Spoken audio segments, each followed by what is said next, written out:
William of Orange can be considered the George Washington of the revolt. The revolt started in 1568 and didn't end until 1648, 80 years later. He was assassinated in 1584, shot in his own house in Delft, and his position was taken over by his son, Maurits. We wanted to show, give an example of some of the warfare at that time, so we put up a representative ship. The Dutch come together as a nation during this period. One book calls it a woelige tijden, tumultuous times. It was a very disruptive time in the Netherlands, very destructive, and it formed a nation. Three dialects come together linguistically to form what is today Dutch. So it was a very important period of time.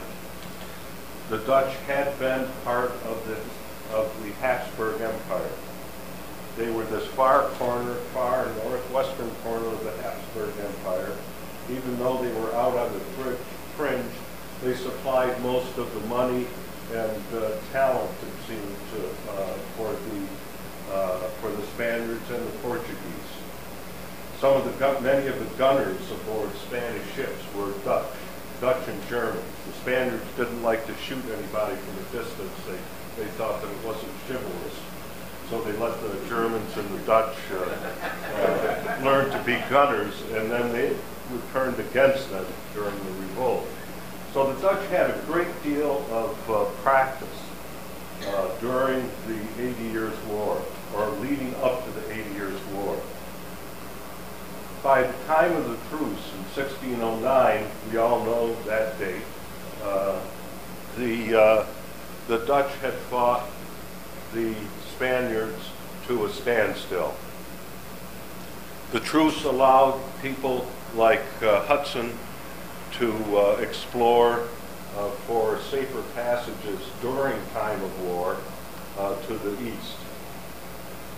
It was very important for the East India Company, which was formed in 1602, to find safer routes so that they wouldn't have to have armored ships, they wouldn't have to travel in convoys, insurance rates went up, profits went down, and this is the worst thing that can have happened to a company, even a monopoly as the East India Company was. So they were looking for a way to get to the east without going through Spanish waters.